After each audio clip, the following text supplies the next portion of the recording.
Hello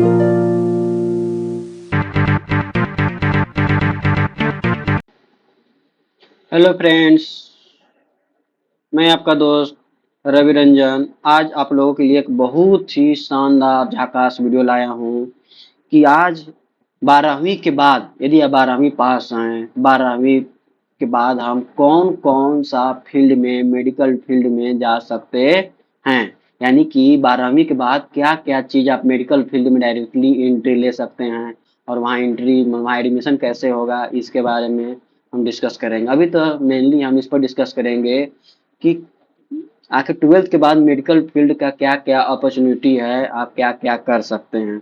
ठीक है, तो और एक और रिक्वेस्ट है दोस्तों कि यदि आप हमारे चैनल पर नए हैं तो प्लीज़ हमारे चैनल को सब्सक्राइब करें और अपने दोस्तों तक जरूर शेयर करें।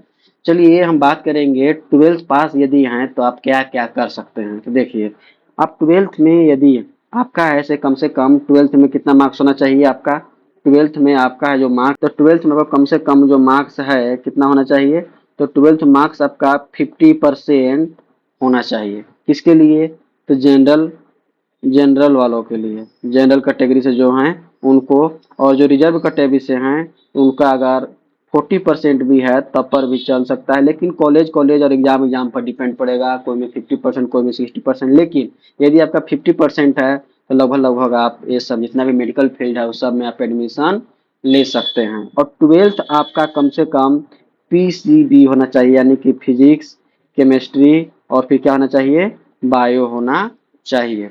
ठीक, तो चलिए चालू करते हैं कि 12th के बाद आप क्या क्या कर सकते हैं।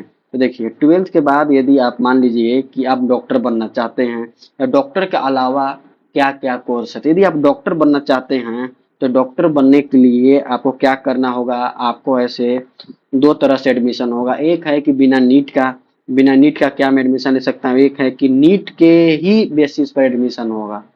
जितने भी मैं लिस्ट बनाया हूँ इस लिस्ट में बिना नीट का एडमिशन नहीं होगा।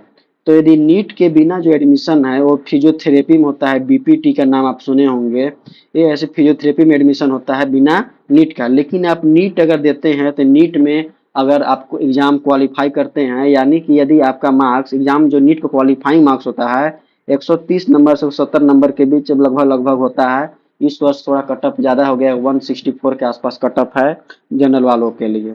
130 से 170 नंबर रहता है, तो यदि इतना नंबर आपका है तो आप क्या है, नीट क्वालिफाई है, तो नीट क्वालिफाई होइएगा। जिसका ज़्यादा नंबर हो गवर्नमेंट कॉलेज मिलेगा, जिसका कम नंबर होगा उसको प्राइवेट कॉलेज मिलेगा।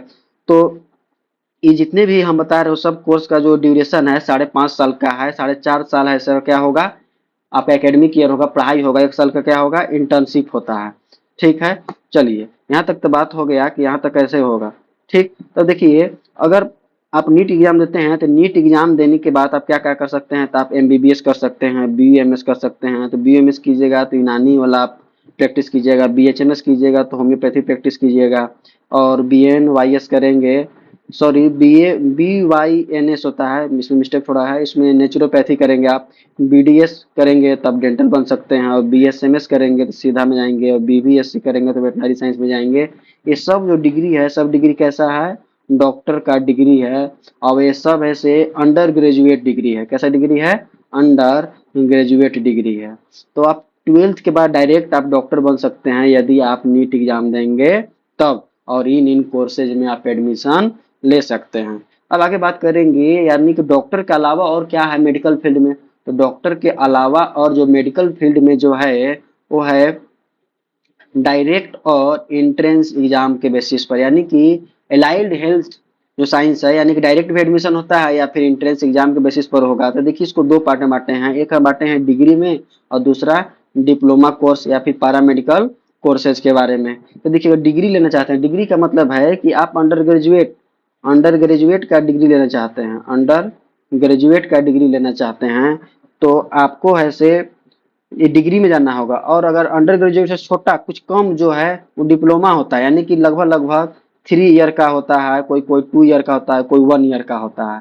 तो देखिए, इसमें जो डिग्री में 4 साल आपको पढ़ना पड़ेगा, उसके अलावा 6 मंथ के आपको इंटर्नशिप, आपको उसी हॉस्पिटल में क्या करना होगा, जॉब करना होगा, वहाँ काम करना होगा। ठीक, तो आप डिग्री लेना चाहते हैं तो क्या क्या कर सकते हैं, तब बी फार्मा कर सकते हैं, बीएससी नर्सिंग कर सकते हैं, ऑक्यूपेशनल थेरेपी कर सकते हैं, बीएससी एनेस्थेसिया टेक्निक बन सकते हैं, और बीएससी कार्डिया टेक्नीशियन बन सकते हैं, बीएससी मेडिकल लैब टेक्नीशियन बन सकते हैं, बीएससी क्लिनिकल ऑप्टोमेट्री बन सकते हैं, बीएससी ऑपरेशन थिएटर का टेक्नीशियन बन सकते हैं। समझ रहे हैं? तो आप ये सब ऐसे कोर्सेज आप कर सकते हैं। कैसे? तो आप ऐसे नीट एग्जाम सॉरी डिग्री के आधार पर, यानी कि ये सब कोर्सेज में आप डायरेक्ट भी एडमिशन ले सकते हैं, या फिर एंट्रेंस एग्जाम के बेसिस पर आप एडमिशन ले सकते हैं। अगर बात करें डिप्लोमा का, तो डिप्लोमा में क्या क्या कर सकते हैं, तो देखिए डिप्लोमा जो कोर्स है इसको हम दो देखिए, एक है एएनएम कर सकते हैं, ये भी नर्सिंग, जीएनएम कर सकते हैं, ये भी नर्सिंग। एएनएम ऐसे 2 साल का होता है, जीएनएम ऐसे 3 साल होता है। इस पर मेरा वीडियो ऐसे मेरा चैनल पर ऐसे चढ़ाया हुआ है, ठीक है? तो मेरा वीडियो को आप जरूर देखिएगा, ठीक। अब पैरामेडिकल करेंगे तो पैरामेडिकल में क्या क्या कर सकते हैं, तो देखिए डिप्लोमा इन डायलिसिस कर सकते हैं, एक्सरे वाला में कर सकते हैं, और ओटी में कर सकते हैं, ओटी मतलब ऑपरेशन थिएटर में, फिर एमएलटी में कर सकते हैं, ऑडियोलॉजी में कर सकते हैं, ऑपरेशन थिएटर तो हो चुका, एनेस्थेसिया में कर सकते हैं, ऑप्टोमेट्री में कर सकते हैं, ये भी हो चुका, रेडियोलॉजी में कर सकते हैं, ईसीजी में कर सकते हैं। बहुत सारा इसके अलावा डिप्लोमा का बहुत सारा कोर्स है, समझ रहे हैं? तो आप ऐसे 12th के बाद इन इन सब कोर्सेज में एडमिशन ले सकते हैं। उसके अलावा भी अगर आप मेडिकल फील्ड में जाना चाहते हैं तो बहुत सारा है मेडिकल फील्ड में, जैसे कि आप बायोटेक से आप इंजीनियरिंग कर सकते हैं, या बायोटेक से आप बीएससी भी कर सकते हैं, ये भी है से एक मेडिकल फील्ड का ही है। उसके अलावा आप डाइट न्यूट्रिशन डाइट और न्यूट्रिशन का जो ये होते हैं, जो आप बताएंगे डाइट और न्यूट्रिशन के बारे में, आप उसमें भी आप एडमिशन ले सकते हैं। बहुत सारा कोर्सेज है, ये तो बहुत टॉप टॉप कोर्सेज है जो मैं बताया हूँ। इसके अलावा भी बहुत सारा कोर्सेज है जिसे आप 12th के बाद आप पढ़ सकते हैं। दोस्तों, यदि मेरा वीडियो आपको पसंद आया होगा तो प्लीज़ हमारे चैनल को सब्सक्राइब करें और अपने दोस्तों तक शेयर करें। चलिए दोस्त, आज का वीडियो यहीं तक, फिर मिलेंगे। जय हिंद, जय भारत।